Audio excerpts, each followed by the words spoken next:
We are talking about humility and kind of using as a guide is this book, Humility, The Joy of Self-Forgetfulness by Gavin Ortlund. He is a Baptist pastor in California. And I'm not exactly teaching the chapters in this book, but kind of using the chapters in this book as kind of a prompting for me to reflect on what I'd like to present to you. This particular chapter is how the gospel fuels humility, and how, we talked about last week about how I suggested that the very act of creation by God is an act of divine humility. That God choosing to act was a choice of God to decide that rather than all of reality being defined by God, God chose to, and really the language doesn't really work, because you think, how can God retract himself? How can he shrink himself? Well, he can't truly philosophically, and the fancy words ontologically, shrink himself, and yet God chose in the creation, he chose that if you were to in the reflection upon what is real, what is reality, before creation, what is reality? Reality is God. After the creation, what is reality? You've got two things to talk about. You can talk about God, and then you can talk about creation. And thus, reality contains two units. God, and reality also contains creation. And the understanding that is taught, I think, within the Scriptures and understood in the understanding of Christianity and also Judaism and also Islam even, is that God, as creator, he is separate from creation. There's creator, there's creation. Now, some religions called pantheism believe that creation is divine, and so they would put creation within God. But the understanding of Scripture and the theology of Christianity is that no, there's the creator and there's the creation, and they are not the same. In fact, if God, by his divine choice, decided, I'm done with creation, I'm tired of it, it's been a disappointment, God could wipe out creation and just be God again, and there would be no wrong in him doing that. There would be nothing immoral in him doing that. And it would not diminish his essence, because the creation is separate from the creator. That's one of the reasons why we can do science. Because you're not messing with a divine thing when you're doing science. When you cut up stuff and you examine stuff, that's one of the reasons why science developed out of a Christianized civilization, is because prior to that you did not have the development of a true science, because the examination of creation, you thought, oh no, this might be divine. We can't chop up and examine and experiment with something divine. No, you can only do that is if you understand the creation is separate from the creator. But in doing creation, God was humbling himself, so that reality includes something else other than himself. We also talked about how in the incarnation, the Word became flesh. The Word decided to take humanity into his nature and thus limit himself, empty himself.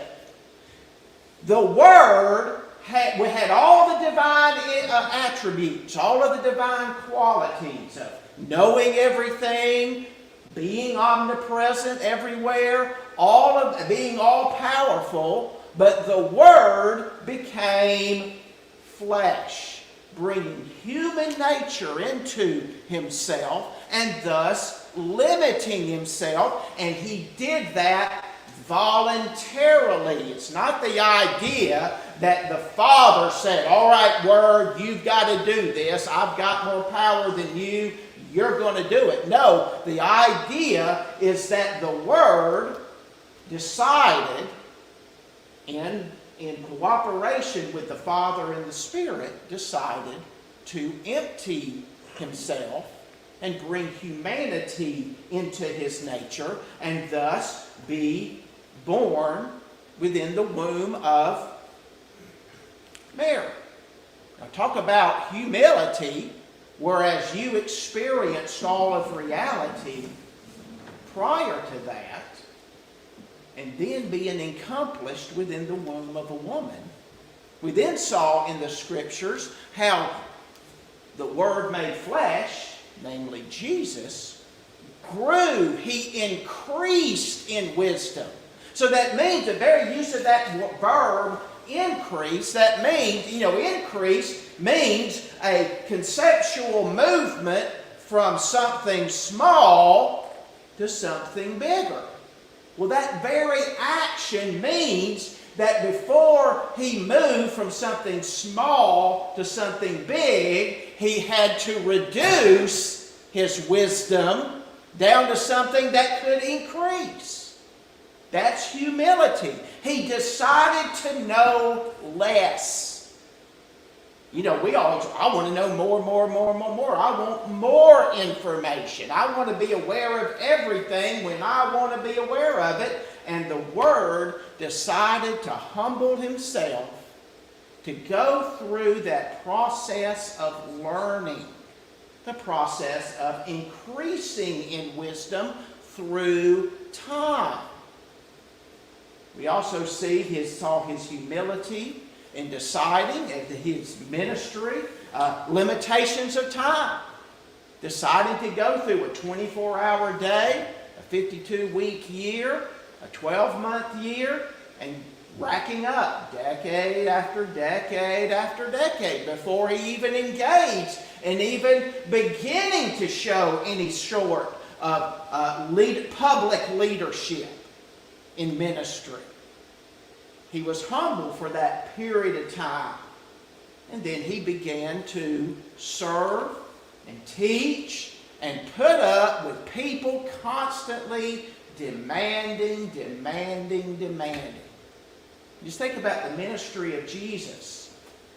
He could hardly take a nap.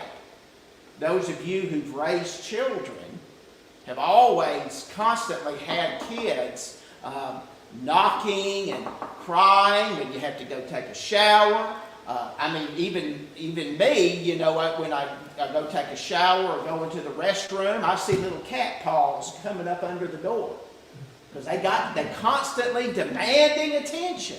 Well, Jesus had to put up with all the people demanding attention, and they wanted to impose their agenda on him. And he had to put up with all of that, and him choosing humbly not to just wave his hand and strike them all dead. That shows humility. And even his ornery disciples, as they gathered, as he taught them, and they still didn't get it. And they were talking about who was going to be the greatest among them.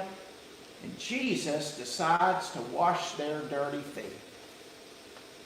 Then, when he should have been praised and honored and glorified by all of humanity and given a golden crown, instead he got a crown of thorns and was crucified. And we'll kind of return to that in just a few moments.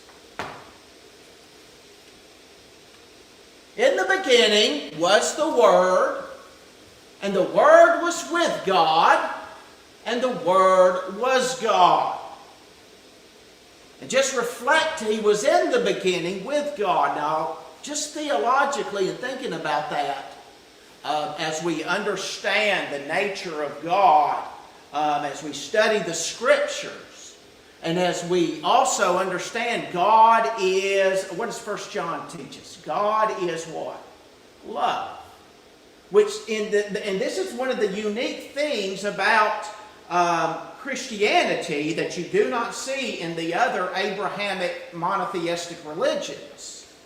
The Trinity teaches that part of the essential nature of God prior to creation, the characteristic of love, is part of the essence of God because of the concept of the Trinity. God the Father loves God the Son, loves God the Spirit. So you have a relational essence and characteristic of the nature of God that you cannot conceptually get a hold of in Judaism or in Islam, because if you say God is love in those sorts of philosophical understandings of God, what is God loving before creation? There's no direction of love. I mean, I guess you could make a declaration that the Unitarian God loves himself, but you especially see in Christian theology, God the Father loves the Son. Son loves the Spirit. Spirit loves the Son. Spirit loves the Father. You get this relational idea as part of the essence of God. And this, because it's formed in love, you get the idea that the working of power is not just self-reflexive, it is directed toward something else. And that's part of the reason why the concept of creation has such a profound creation is an expression of love as well as an expression of humility. In the beginning was the Word, and the Word was with God. You get that relationship there. And the Word was God. And He was in the beginning with God. And then we have here in verse 3, all things came into being through Him. And apart from Him, nothing came into being that has come into being. We get that creational work of the Word being involved in creation. In Him was life, and the life was the light of men, was the light of humanity. Now, Francis Schaeffer wrote and spoke many times, and he said this: Christian faith means bowing twice. Now the question is, what exactly does he mean? Well, first, the action of bowing. Why do you bow before someone? You show honor. You are saying, I am acknowledging something about you. Now, it can be a mutual expression of honor toward one. If you have two people being honorable, for instance, if you were to bow before someone and you bow your head, that bowing your head, you are acknowledging the superiority of the person that you're bowing to. Now, if you bow before someone and you keep them in sight and they keep you in sight, that is a mutual. Neither one is saying one's greater than the other. You're just saying, I'm honoring you. I'm looking at you. You're looking at me. But when we bow the head, when we avert the eyes, that bowing is saying, just by the bodily action, I acknowledge that you have a superiority. Now the Scriptures talk about every knee will bow. Will wicked people bow before God? Yes. Francis Schaeffer says Christian faith means bowing twice. So let's reflect a little bit on that. Bowing before God as the source of being, the source of existence. And I think that when we talk about every knee will bow, is the idea there will be an acknowledgement, which will be an acknowledgement of humility. Even the most arrogant and proud person will at some point come to a realization there is someone greater than me in power. And that's God. Will the devil bow before God? Yes. There will be a bowing because he will acknowledge you are more powerful. The reason why I exist is because God. Because He is the Creator. He's the source of being. This is humility before power. Now, some people have asked the question, why does God not reveal more of Himself? In other words, why is God hidden? You know, there are some people who say, oh, I would believe in God if He showed Himself. Well, if God showed Himself, does that mean that everyone would worship and love Him? The devil's aware of God's existence. Does the devil love God? No. Just appearing before people will not guarantee that they will worship and love Him. God desires a love relationship with people. And if God fully revealed Himself, if He decided, okay, tomorrow I'm going to write in the sky so that no one can think that it was a plane that did it or anything like that, I'll do it in such a way to show that I exist. Would you have people acknowledge, I guess, there's a powerful being up there, a powerful being that is more powerful than me. I guess I've got to bow in humility in front of this powerful being. I mean, when somebody's pointing a gun at you, you acknowledge, you got more power than me, and if you tell me to bow, I guess I'm going to bow, or I'm going to pay for it. And so you would have a humility of bowing before power and acknowledging, well, you've got power, you created me, that's an important thing. Now, the positive side of that is as we think about the power of God, we can begin to bow twice. When we bow before His power, God is the source of being, the source of everything. Gratitude in our weakness, receiving grace. In other words, we begin to bow twice before God. Not only saying, yeah, you're more powerful than me, we also begin to become grateful, not just because you're more powerful, but as we reflect upon ourselves, we sure have received a lot of blessings in life. Even though we're weaker than God. Did God have to give me the blessing of life? No. But in my weakness, I've received grace. And I'm grateful to that. You see, the devil is not grateful to God. He'll bow only once. Yeah, you're more powerful. Yeah, you can wipe me out. There's a bow, in some ways it is a bowing of the knee, but there's no bowing of the heart and mind. Because can you bow before someone and be totally angry and resistant to them in your heart and mind? Sure you can. People do it all the time.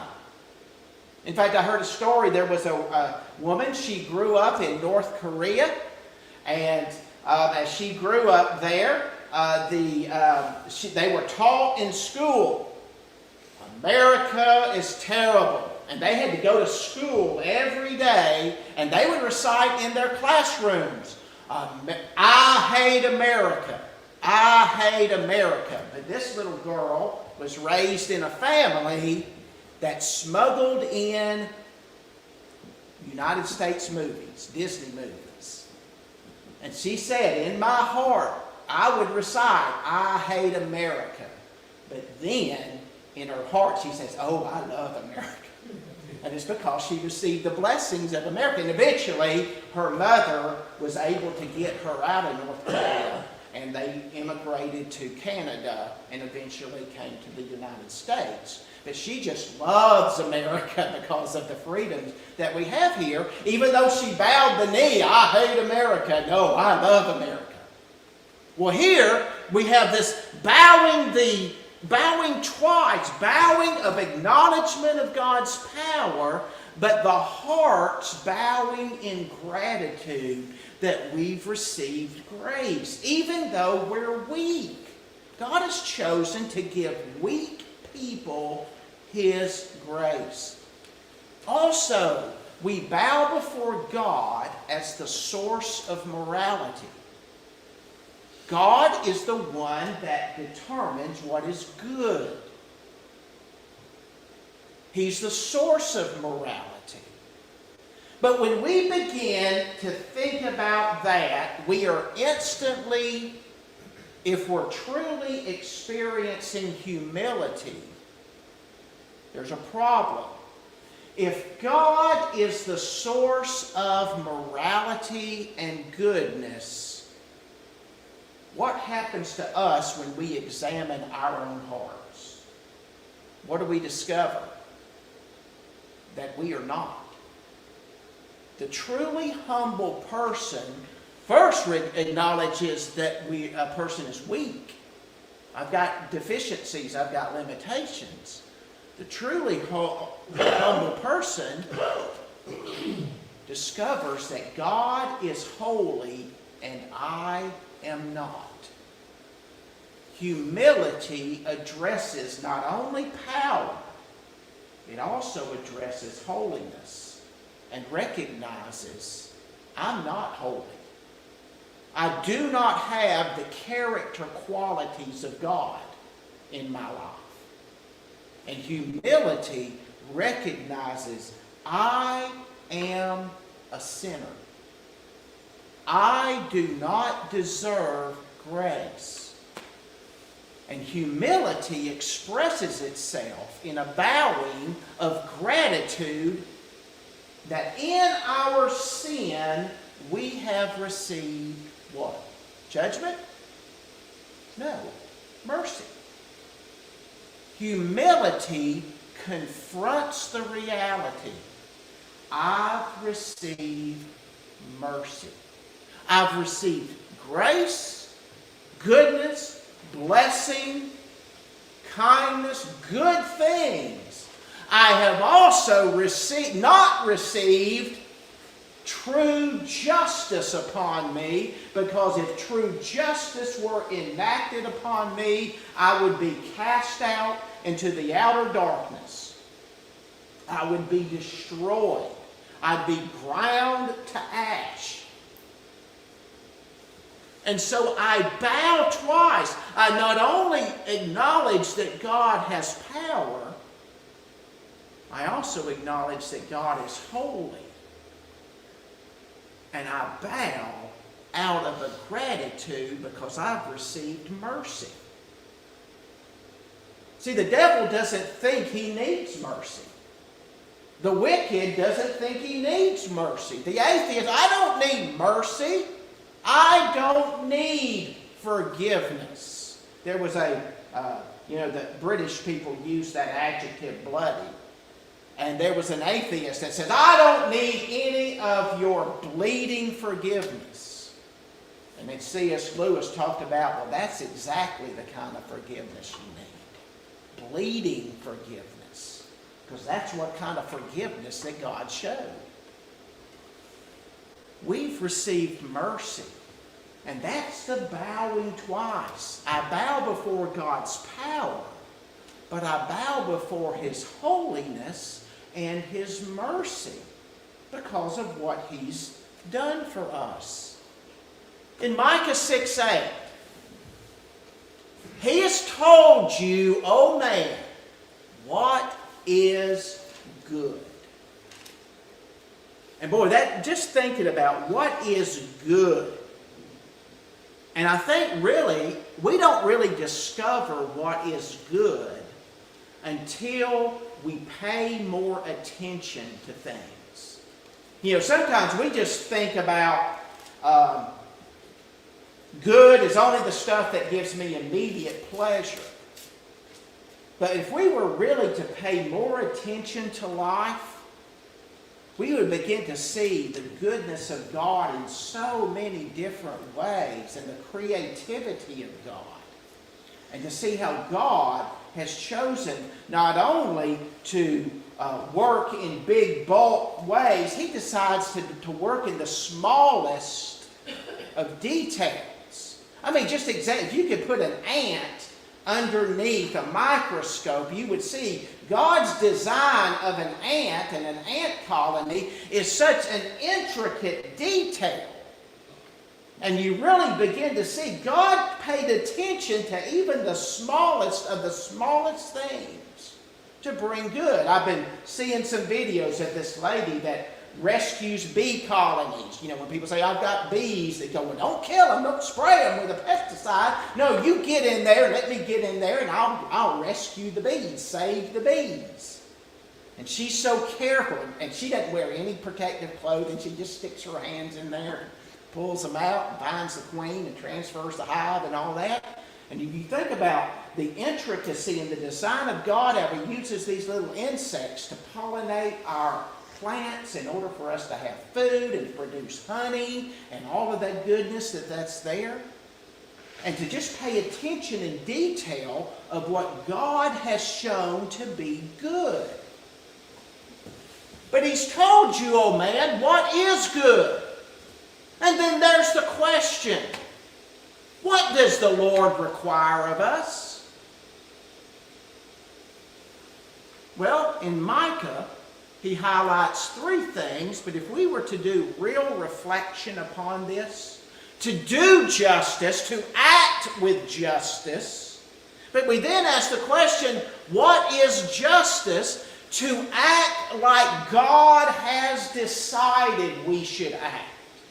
That's what justice is. What has God decided? What are the decisions God has made for how we should live life? Well, that's the definition of justice. Is what are God's decisions about life? And we discover that as we study the Scriptures. We discover that as we fellowship with God. We discover justice. And we see God's wisdom in the way that He teaches how we should ask. But to do justice, to love kindness. Now that's the Hebrew word chesed. And chesed has a kind of complexity to it. It's kind of the idea of loyalty. It's a loyal allegiance that is consistent through time. That's why it's hard to exactly to translate the word chesed, because chesed has it not just in the sense of kindness in one particular act. You know, when somebody treats somebody kindly, you think of doing it in one particular time. But this is a kind of faithful kindness that is a continuing type of kindness.